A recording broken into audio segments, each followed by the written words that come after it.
विद्याधर नगर विधानसभा क्षेत्र के लोगों की एक परेशानी नहीं है, परेशानियों का पूरा पहाड़ है। अगर कोई बीमार पड़ जाए तो कई किलोमीटर तय करने के बाद अस्पताल नसीब हो पाता है। इन 5 सालों में नरपत साहब ने मेडिकल के क्षेत्र में कितना काम किया, जरा उसका भी बखान सुन ले और जनता से हकीकत भी जान ले।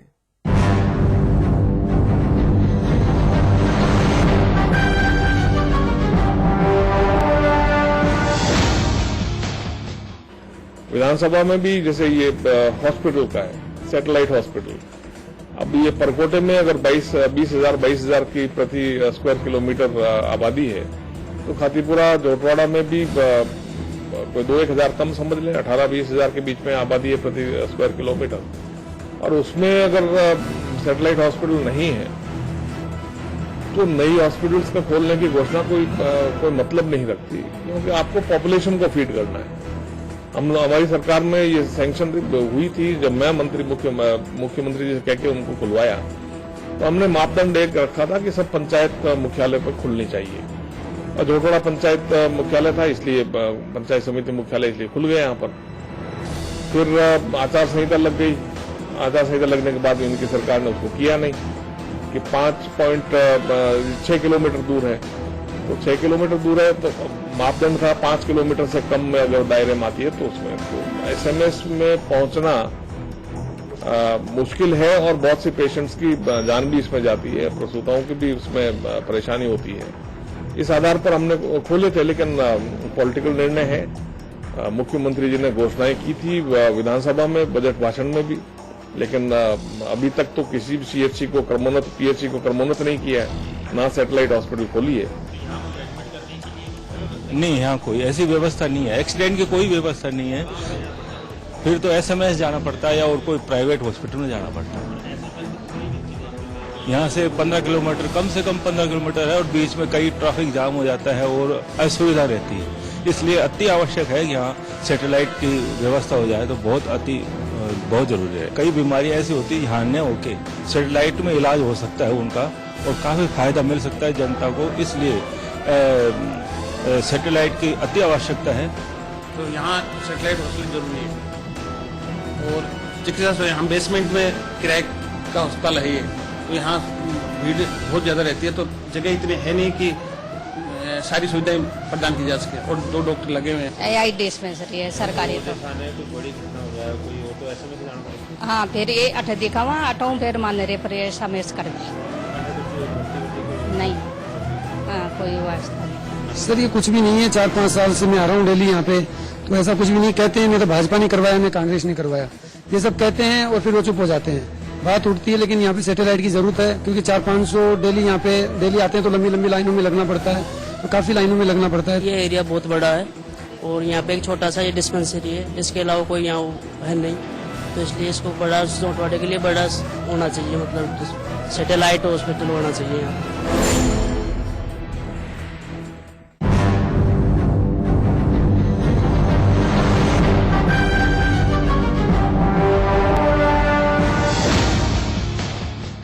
विधायक साहब कोई भरोसा नहीं करेगा कि राजधानी में बसा विद्याधर नगर इलाका अब भी सीवरेज सिस्टम के लिए तरस रहा है। 5 साल आपने राज किया, फिर भी सीवरेज समस्या पर सुध नहीं ली। और जब नरपत साहब से सीवरेज पर सवाल पूछा तो उनके पास बोलने के लिए आधी अधूरी लाइन से ज्यादा कुछ नहीं था। लेकिन विधायक साहब जनता के सामने समस्याओं का अंबार लगा है।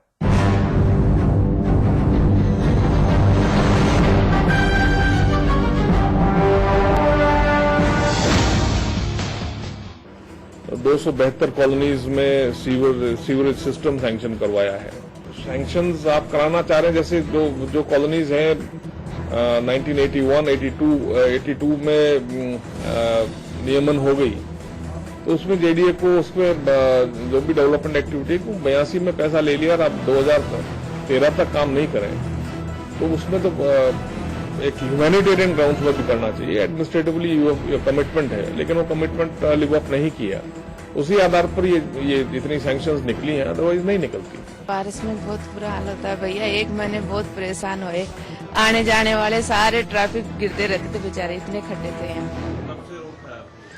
रोड तो जो सीवर लाइन 2-3 साल हो गई, सीवर लाइनें डली ना जब से खराब हो गई। तो रोडों की हालत बहुत खराब थी पिछले 3 वर्षों से, जब से सीवरेज लाइन का काम चला है ना। सीवरेज लाइन के काम के बाद में रोडों की स्थिति बहुत खराब थी। यहाँ 17 साल हो गया हमारे को रहते हुए, और रोड आज 4 साल से ऊपर हो गया।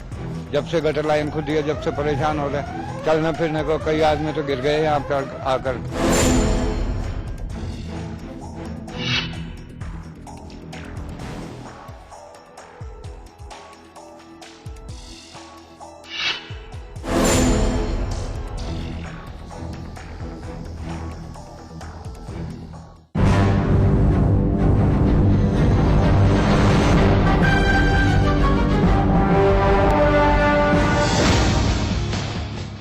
जो आपसे वोट मांगने आए हैं, अब आप भी जरा उसे जांचिए, परखिए, फिर अपने कीमती वोट का सही व्यक्ति के पक्ष में इस्तेमाल कीजिए।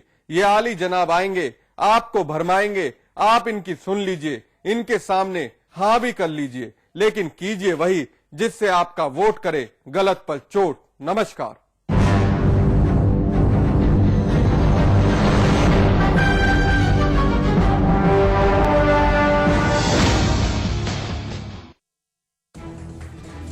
चुनाव आयोग के एक पोस्टर ने सियासत में हलचल मचा दी है। पोस्टर में ऐसी बातें लिखी गई हैं जिसे राजस्थान की गहलोत सरकार अपने खिलाफ मानती है। दरअसल प्रदेश चुनाव आयोग ने विधानसभा चुनाव के मद्देनजर पोस्टर जारी करके वोटरों से अपना वोट डालने पोलिंग बूथ तक जरूर जाने की अपील की। आयोग की इस मंशा में तो कोई बुराई नजर नहीं आती, लेकिन आयोग ने पोस्टर में जिन शब्दों का इस्तेमाल किया है उससे ये भ्रम पैदा होता है कि ये राजस्थान की मौजूदा कांग्रेस सरकार के खिलाफ है। हालांकि राजस्थान के मुख्य निर्वाचन अधिकारी के मुताबिक पोस्टर में कुछ भी गलत नहीं लिखा गया है। बहरहाल पोस्टर को लेकर बवाल थमने की कोई संभावना नजर नहीं आ रही है। सिरोही में बीजेपी के वरिष्ठ नेता किरीट सोमैया ने मुख्यमंत्री अशोक गहलोत पर हमला बोलते हुए कहा है कि गहलोत सरकार में कई घोटाले हुए हैं, जिनको लेकर उन्होंने 1500 पन्नों की एक शिकायत राष्ट्रपति को सौंपी है। किरीट सोमैया के मुताबिक उन्होंने मुख्य सचिव को भी घोटाले के बारे में बताया है। गहलोत सरकार पर निशाना साधते हुए बीजेपी नेता ने कहा कि गहलोत सरकार में फर्जी तरीके से 108 सेवा में पी चिदम्बरम के बेटे की कंपनी को फायदा पहुंचाया गया। कांग्रेस पर घोटालों के आरोप लगाते हुए सोमैया ने कहा कि उन्होंने एक बार फिर से राष्ट्रपति को पत्र लिखा है, जिस पर जल्द ही जवाब मिल जाएगा।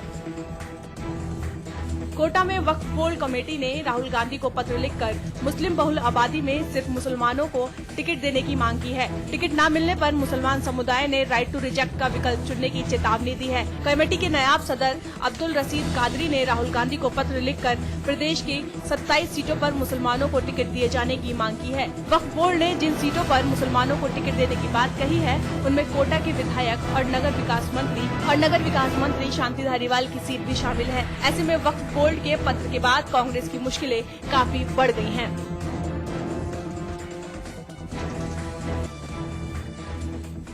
राहुल की सभा में पास नहीं होने की वजह से कैबिनेट मंत्री शीशराम ओला को वीआईपी जोन में जाने से रोक दिया गया। राहुल गांधी के आने से आधा घंटा पहले रतनगढ़ के पुलिस उपाधीक्षक ने कार्ड दिखाने की मांग की।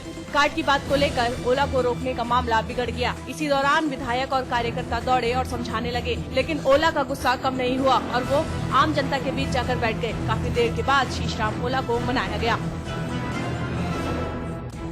अलवर में राहुल गांधी की चुनावी रैली में तब अजीबोगरीब स्थिति पैदा हो गई जब बड़ी तादाद में लोग नरेंद्र मोदी जिंदाबाद के नारे लगाने लगे। ज्यादातर लोगों का कहना है कि मोदी को देश का प्रधानमंत्री बनना चाहिए। यह सिलसिला काफी देर तक चलता रहा। यही नहीं, कई लोग मोदी लाओ देश बचाओ लिखी तख्तियां भी लेकर रैली में घूमते दिखे। ये तो कई रैलियों में देखा जाता है कि कुछ लोग बड़े नेता के खिलाफ नारेबाजी करते हैं, लेकिन किसी बड़े नेता की रैली में दूसरे नेता के पक्ष में नारेबाजी करते हुए बहुत कम देखा गया है। राहुल ने चुरू सभा में लोगों को संबोधित करते हुए कहा, मेरी मां ने मुझे कहा है कि इस रैली में तुम अपनी बात करना। ये बात कहकर वो बुरे फंस गए। राहुल ने अपने संबोधन में अपनी बात तो अपनी ही की, लेकिन कहानी दादी इंदिरा गांधी और पिता राजीव गांधी के इर्द गिर्द घूमती रही। राहुल के भाषण को ट्विटर पर खूब घेरा गया। अपने ट्वीट में बीजेपी के पूर्व अध्यक्ष नितिन गडकरी ने लिखा, राहुल गांधी निजी स्वार्थ के लिए अपने परिवारजनों के बलिदान का सहारा ले रहे हैं। बीजेपी नेता राजवर्धन राठौड़ ने कहा, एक सशक्त राष्ट्र एक सशक्त लीडरशिप के अंडर सेफ रह सकता है। इसमें राहुल गांधी की सुरक्षा भी शामिल है। आपको बता दें कि राहुल गांधी ने अपने भाषण में कहा था, मेरी दादी और पिता की हत्या कर दी और एक दिन मुझे भी मार देंगे। मशहूर ओलंपिक खिलाड़ी कृष्णा पुनिया ने कांग्रेस उपाध्यक्ष राहुल गांधी की मौजूदगी में कांग्रेस की सदस्यता ग्रहण की। राहुल गांधी ने डिस्कस थ्रोअर कृष्णा को पार्टी की सदस्यता दिलाई। कृष्णा पुनिया ने दिल्ली राष्ट्रमंडल खेलों में स्वर्ण पदक हासिल किया था। उन्हें साल 2011 में पद्मश्री से भी नवाजा जा चुका है। राजनीतिक विश्लेषकों का मानना है कि राजस्थान के मरुस्थलीय इलाके के निवासी कृष्णा के कांग्रेस में शामिल होने से पार्टी को मजबूती मिलेगी।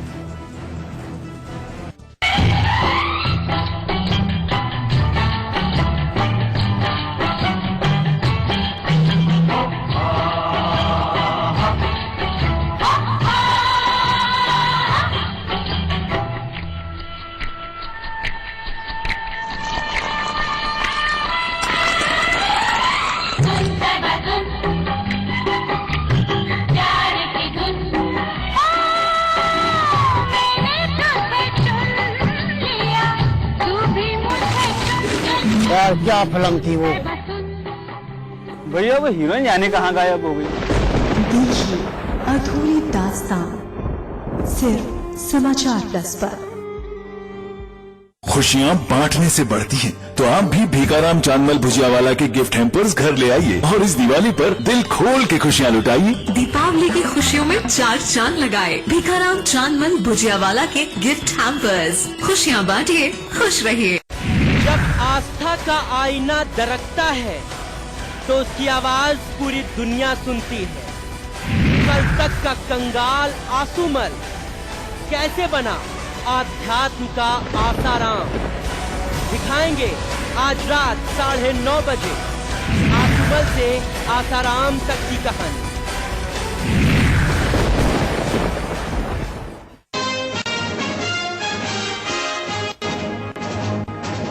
मोदी की रैली से पहले 7 सिलसिलेवार धमाकों से दहला पटना। 5 की मौत, 70 लोग घायल। गांधी मैदान में हुए 5 धमाके। गृह मंत्रालय ने बिहार पुलिस से मांगी रिपोर्ट। पटना के गांधी मैदान में 4 जिंदा बम बरामद। अब तक 2 संदिग्ध लिए गए हिरासत में। एनआईए और एनएसजी की टीम जांच में जुटी। बड़ा सवाल, दहशत के पीछे कौन। पटना में धमाकों के बाद राजस्थान में हाई अलर्ट। जयपुर और अजमेर समेत कई शहरों में बढ़ाई गई सुरक्षा। संदिग्ध लोगों पर रखी जा रही नजर। पटना धमाकों पर शुरू हुई सियासत। कांग्रेस, एनसीपी और जेडीयू ने साधा बीजेपी पर निशाना। सत्यव्रत और सागर अली बोले बीजेपी और संघ ने ही कराए धमाके। नीतीश के गढ़ में मोदी ने भरी हुंकार। नीतीश को ललकारा तो लालू पर डाले डोरे। कांग्रेस पर किया पलटवार। कहा कांग्रेस वंशवाद छोड़े तो मैं शहजादा कहना छोड़ दूंगा। जयपुर में बीजेपी चुनाव समिति की पहली बैठक में 7 नामों पर लगी मोहर। 40 नामों पर मतभेद आए सामने। 31 से पहले जारी हो सकती है पहली लिस्ट। टिकट को लेकर कांग्रेस नेताओं की धड़कनें तेज। रविवार की सुबह दिल्ली में होगी स्क्रीनिंग कमेटी की बैठक। स्क्रीनिंग कमेटी के बाद होगी संसदीय बोर्ड में माथापच्ची। कल ही जारी हो सकती है पहली लिस्ट। रावत भाटा के लोग विधानसभा चुनावों में सिखाएंगे नेताओं को सबक।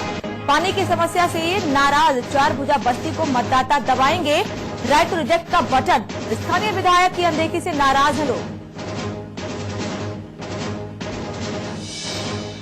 सीकर में एसएससी परीक्षा के दौरान पकड़े गए 6 दर्जन मुन्ना भाई। ब्लूटूथ लगाकर नकल करते पकड़े गए। दिल्ली और हरियाणा के अभ्यर्थी। 2 लाल बत्ती लगी गाड़ियां भी बरामद। और जानलेवा प्याज से हो जाइए सावधान। मोटी कमाई के लिए मुनाफाखोरों की करतूत। फसल पकाने के लिए कर रहे हैं खतरनाक दवाओं का इस्तेमाल।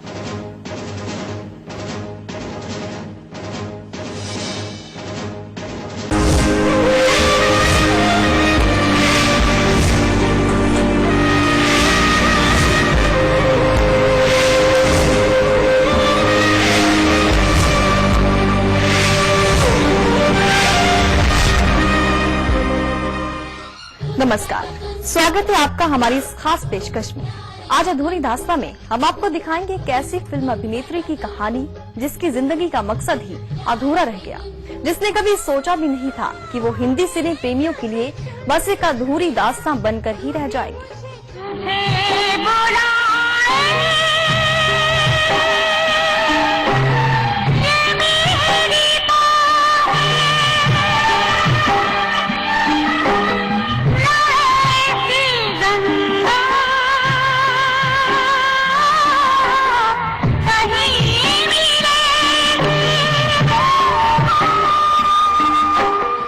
वाकई खूबसूरती की मलिका मंदाकिनी ने आखिर अपनी जिंदगी की वो 16 साल कहाँ गुजारे। अचानक मंदाकिनी ने अपने आप को कैमरे की आंखों से क्यों दूर कर लिया।